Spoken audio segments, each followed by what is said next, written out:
So we are here somewhere, I don't know, between Bahamas, Cozumel. I think Dangerous Toys playing in the back. Yeah. I don't know. We have Kieran, Robertson, Alex, Hart. How are you guys doing? Great, man. Good. Started drinking, ready to rock and roll tonight, man. So how have you been spending your time so far? You been out seeing other bands, kind of laying low, or? Yeah, what have you been doing? I've been at home dealing with the thing and writing some music, but you guys just finished a run in the US, didn't you? Oh, I thought you mean on the cruise. Yeah, on the cruise. Oh, the cruise. See, I said Drinking, drinking. gambling.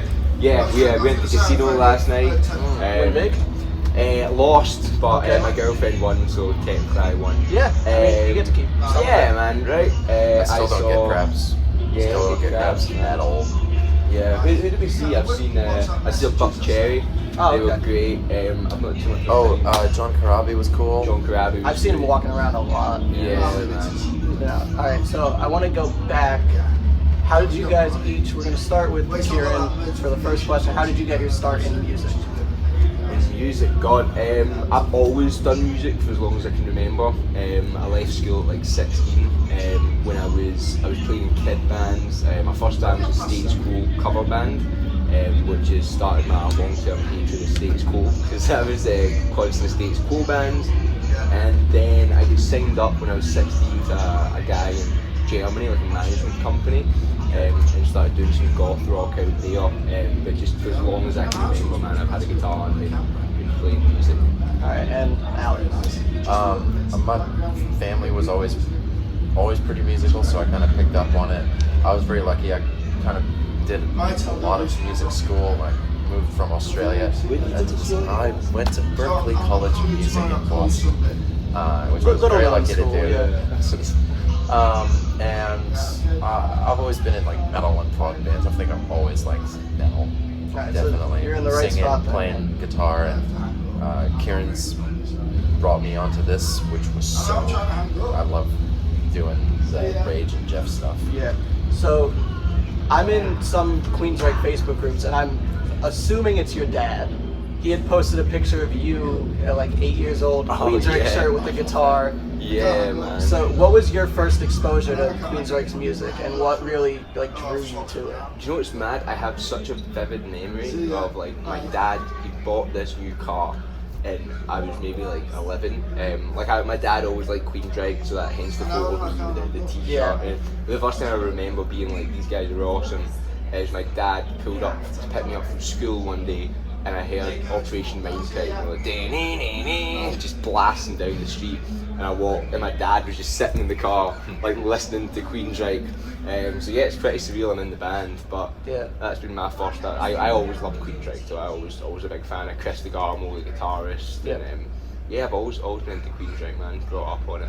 And what about for you, Alex? You said you were always into prog metal. Were they Always one of the prog early metal and bands? stuff, but growing up in Australia, we actually didn't get a lot of Queen's record stuff down there. It wasn't until I came to the States and met a lot of metal people here that I heard about them, learned about them, and man,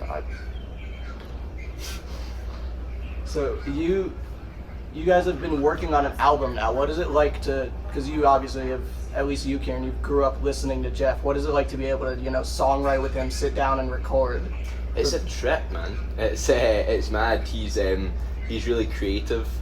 Sometimes too creative. You got to sort of like whoa, reel him back in.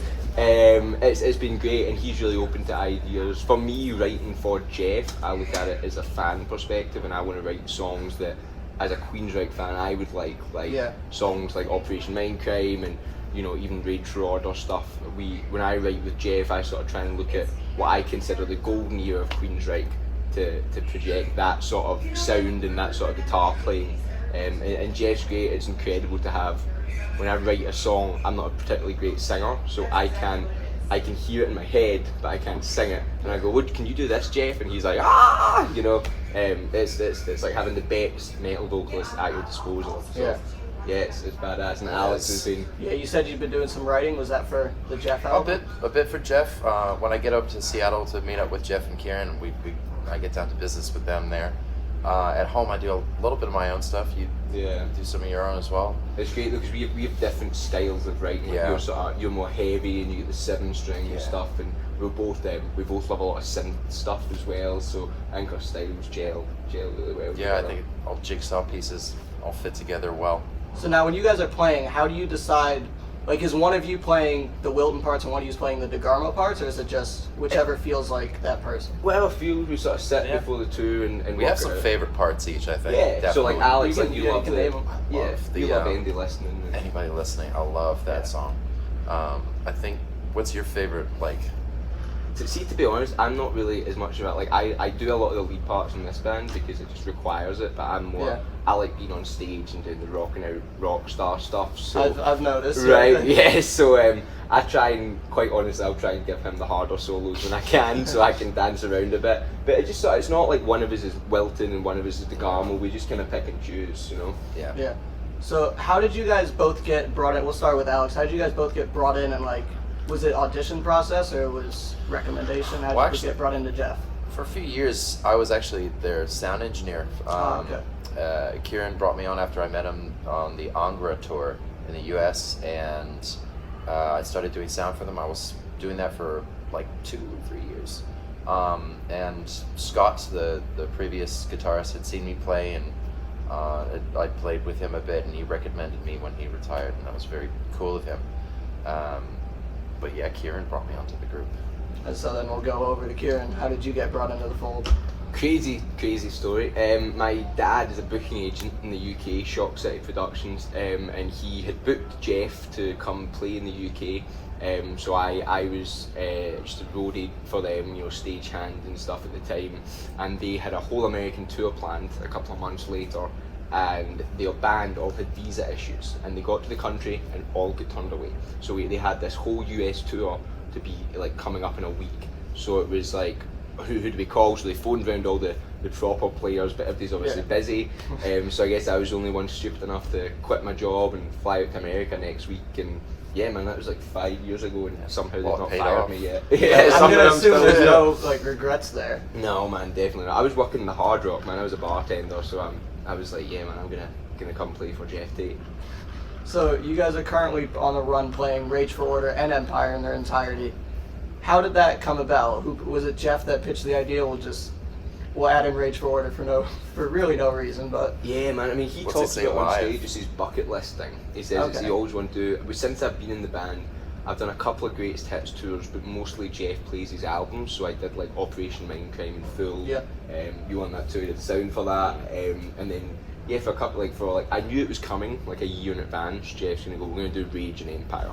So we had time to build the show and get Production. it all up and running, the production and Geoff's definitely daddy, boss man, like whatever. I've called Geoff Tate daddy in camera, but that's not a weird way, but like yeah, he's in charge, man. So so right around the time you guys started the tour, that's when everything shut down. So what was happening for you guys while the lockdown was going on? what are you doing, man? I wrote a couple of an album of my own. We did a lot of work on that album. Recording. A lot of recording. It was crazy. We were in the middle of it, like in the middle of a tour, and it Yeah. was like we'd play a city, like we played New York would shut down. We played somewhere else, that would shut down, and then It one finally day, caught up to us Atlanta. Atlanta, that's Yeah. right. We got a phone call in Atlanta, and it was like, that's it. The tour's cancelled. Europe's cancelled. Everybody go home. I worked on some music. Spent like I don't get to go home a lot, so I spent a lot of time with my family. Yeah. Spent a lot of time in Glasgow and a lot of time with Geoff as well in Seattle recording. Took some time. I've not really had time off in 5 years, so it was quite nice to have some time off. Yeah. So you guys are on the road, but pretty consistently. So what does a normal like travel day look like for you guys going from city to city? Because you're doing shows back to back. It's not like you have a day break. Normally we'll rock up to the venue like 1. We'll go in and see if they have coffee. That's a good Use start. the facilities. The techs will load in and start setting up. We'll show up for sound check at like 3-ish, 4-ish. Then doors open and the show starts. Yeah, we travel on a tour bus, which is great. So it means when we finish, we can go and just sleep. Normally, by the time I normally get woken up by like the tour manager going, "That's sound check." So I just roll up by that time. Everybody's in, set up, rolling. It's pretty like disorientating, but it's also, you know, it's a shame as well because there's places where like we'll play like New Orleans and, you know, places I'd love to see like and go out, but it's like you're just seeing truck stops in the venue. But yeah man, just city to city every day, tour bus and 14 sweaty dudes traveling around. Alright, so you guys, I've seen posts and stuff. It looks like like if you're gonna be stuck with anybody, it looks like a great backstage environment to be there. Can you just talk a little bit about the kind of camaraderie that you guys have and just hanging out like in between sets? What I've seen is our family, especially it's very much a family. We're all in pretty good spirits most of the time, on the road, through hardships, but like, you know, it escalates when we're on a cruise ship. Yep. But we're a really tight knit group, band, techs, management. You know, we're all having a good time. We're all doing what we love. Morale is a big thing on the road as well. Like it's like I used to watch like documentaries and bands, and they talk about how, you know, sometimes you just have a bad day, but the problem is when you wake up and you have a bad day, you're in a room with 14 people and there's like 500 people outside that want to talk to you. So, you know, sometimes it's maybe just about, you know, not pressuring somebody to go out and party. Sometimes people just need maybe a couple of days to chill out in their bunk and, you know, hang out, and then they'll be back on the road. But I think morale and keeping everybody in a good mood is, you know, it's really hard to have an argument with somebody that you see them every single day. So it's lots. I mean, we drink a lot and you know, hang out. It's not, you know, we're not too crazy. We're all each other's therapists. Yeah, you know, I mean, we've done the sitting, crying, cuddling each other stuff. You know, it's just sometimes you need to. I think honesty is dead important on tour as well. And again, you're on a bus, you get close really fast. You know. Yeah. So if there's somebody you don't like, you can't tour with that person. So everybody we have is just everybody we like. Geoff and Susan, they always talk about that. They go, we've done this for so long, and we're now too. How do I put it? They go, we don't need to put up with somebody we don't like anymore. Oh yeah. You know, so like if we don't like you, you're not coming to tour. So to me, it's like being especially what we do, being a side guy, you know, a session musician. It's about that much about can you play the parts, and that much about can I live with you in a bus for 9 months, you know. So as we start to wrap up, just a couple of quick questions. Do you guys have any particular songs that you want to rave about, why you like off of either Empire or Rage for Order? Any parts that you guys really enjoyed playing? We already heard Anybody Listening. It's such a prog song. Yeah. It's such a prog because there's peaks and valleys in it that just outdo everything else in my list. I like Screaming Digital. I think it's one of the heavier songs. I'm big into, you know, choreography and stuff on stage. Every time we do Queen of the Reich is insane when we do that. This will be out after we've done it. It doesn't matter. It's fine. Right. Every time we do Queen of the Reich, it pops off. To me, I have fun when I can see Geoff and the other guys having fun. So now I have to ask, that's happening on the boat, or? But when is this interview coming out? Not till after that. Yeah, we're going to do it in the boat. We're going to do it in the boat, man. So, unless something happens and, you know, something goes wrong. But yeah, we've been workshopping it and doing it a lot. So I believe tonight is one of the first nights we're going to play it live and get it going. I will definitely be there tonight. Badass. Beautiful. Do you guys have any albums? They can be Queensryche albums. They could be whoever's albums that you would like to play in their entirety at some point, either with Geoff or just find other people. Rage is a big one off my list. I'm not gonna lie, I'm pretty happy with that. I'd love to play Kiss Alive with Kiss, but like, you know, yeah, man. I'm Mindcrime, Operation Mindcrime. When every time we do that, it's just a vibe and a soul and a whole hit. So. That touched a lot of fans out there as well. Yeah. That album in particular. So all the fans are really, because they get the story as well. You know. And it means something's just taking the top off. It means something to actually. I thought it was a guy. Sorry, I thought it was a woman, but it turns out it's a guy. I'm like, he had very large breasts. But yeah, I think any album we do in its entirety, and the way Queensryche have set up their sound, each album's its own thing, you know, and it all goes together. You can really hear the time empire's very of its time. Yeah. So, do you have any side projects, either of you, that you'd like to plug, get out there? I have my own band called Lexi, spelled L-E-K-S-I. Kind of singer-songwriting, kind of prog metal. I do a lot of it on my own. Sometimes I'll have people join as a guest vocalist or guest guitarist. And I have another album that I just finished mastering and should be coming out in the next year or so. But yeah. And it's badass. The Lexi stuff's super sick. Thank you. Not just blowing smoke up your ass. It's really good. I work for an amazing singer called Kim Janet. She's a band called Voodoo Blood, it's awesome. Along with Geoff, I think she's one of the best vocalists I've ever heard. So yeah, I work for her. I do have some old solo stuff out there, but I was 16 when I released it, so it's not what I would do now. But if anybody fancies a laugh, they can check that out. Do you have any plans to do any more solo stuff? Nah, man. The problem, I thought I could sing, and it turns out I can't.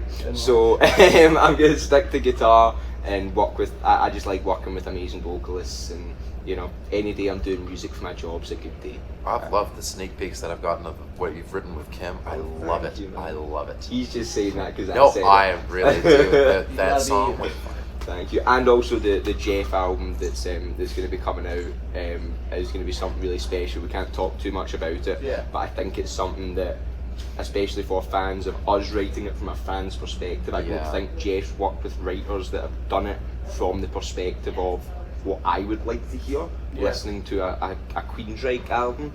Yeah. So I think that's going to be something really special. Especially with the Queensryche sound, with the modern mastering and production is just in your face. Yeah. All over the place. I love what we're cooking up, and we're taking Ditches, time on it right? too. We're taking the time that it needs to stew. It's stewing well. Yeah. Stewing well. And so the last question, I wasn't planning on asking this, but I ran into Geoff the first day, so I wanted to see if he obviously had anything he wanted me to ask. I don't know if there's significance to this, but he wants to know what each of your favorite cheeses are. Cheese? Oh, So- yes! Dude, so I gotta tell you that we did this live stream thing, and this woman kept asking what's your favourite cheese? So now that's just a constant in-band joke. I wish it was Okay. funnier than that, but that's all it is what's your favourite cheese? Geoff, it was so funny, before I left, we just left, we were in the room next to each other, and we opened the door and Geoff was out there with his wife Susan, and his daughter and stuff, and I was like, I'm gonna go do that interview now, and he's like, alright, have fun. And I was like, can I tell them that we're lovers? And he was like, no, you can't say that. But now I've said it, so what are you gonna do? But yeah, that's funny. What's your favourite cheese? Was it ever answered though? Did you ever answer the woman? Did we answer it though? Yeah, Jeff. What about you? Us being lovers? No. Jeff said a mature cheddar, I believe was his answer. His? I don't know, man. It was so we did these live streams where literally it was Geoff makes cocktails, so we'd sit behind his I had bar. seen one of them, yeah. Yeah, and you just get hammered drunk and drink and chat. So I think Geoff did give an answer, and I'm sure I gave an answer too, but I can't remember. Maybe it was I think it would have been an aged cheddar. Oh, I'll take a blue. Mature, A Stilton. fucking gnarly blue over anything. Nah, anything that's on a cheese pizza. That's you, and I eat like a 5-year-old. So So, dude, mac and cheese, great. yeah, see, but I don't eat pasta either. Oh, I okay. think pasta, the texture's weird and stuff. What have you been doing this cruise? What have you been eating? Have you get the tacos and stuff? So I'm a really picky eater. God, you know, me too. So I found the hot dogs are edible, and I've stuck with those. So you've had hot dogs like every day since you've been here? So far, yeah. Actually, I think the first day I had a burger. Wasn't good. So Right. You know what we call our drummer? Danny Triple Burger. Triple burger, yeah. Our drummer Danny has like all he eats is like burgers, but he has like 3 of the burger patties. It's mad. Dude, on one thing. I'll see Dan. We went yesterday, like 2 in the morning to get food, and I'll see him there. He's Yeah, he floats about. Danny's like our age, but he's like 12. Like he's just so excited to be here Yes. running around, and oh yeah, I've seen him all over. He's been- but also one of the best drummers I've ever Yeah. ever worked. Like he's like in the next 10 years, Danny will be like Neil Peart. Like I Yes, have absolutely. no doubt about that. He's the best drummer I've ever played. He's actually doing after the show, he's down there doing one of the jam songs. Oh, okay. Yeah, at like 11 or You something. know how you were talking about what's it like on tour? It's Yeah. all of us hanging out, drinking, chatting, and Danny. Danny practicing every day, 8 hours, just sits and practices. I've heard the Alice Cooper band that I've talked to. They've said they hate, because they stop at hotels. They hate rooming next to Glenn, the drummer. Oh, and the practice pad, sleep. Danny, literally every minute of every Oh, day. when we I'm say, doing. Jeff, I want to be in the room furthest away Right, from yeah. Danny. Next floor. Next floor. Yeah, Oh, but thank God we have the E-kit too, because Thank he can God. practice and it's just, That's why Instead I of bought full. one for my room because I'm a drummer too. So Right. oh, nice. So being a drummer, you must like the Queensrÿche stuff as well. Then. I don't want to try to figure out how to play it, but Right. I like jamming like loosely. 'Cause Right. all those, oh my god, those fills are. It's very orchestrated. He's Yes. a very orchestral, melodic drummer. Yeah. Yeah, if you're a drummer, man, you should check out Danny tonight. He's insane. And let us know what you think of the E-kit as well, because we use that live now. Yeah. I mean, it sounds good. Yeah. Yeah. Because I saw you guys in Poughkeepsie. Oh, you did? Oh, sick, Nice. man. Oh, You kept yelling at me every damn solo you came up for. I was like, you doing okay? Yeah. We good? Yeah, man. Yeah, I always try and talk to people in the crowd, Yeah. especially, but yeah, it wasn't out of anger, it was out of love. Yeah. Alright. Thank you guys so much. Go enjoy whatever's happening. I don't even know if there's no band anymore. Go enjoy whatever you're going to be doing. I'll see you guys tonight. Queen of the Reich, you won't see it, I'm sorry, but I do, so. Thanks for having us.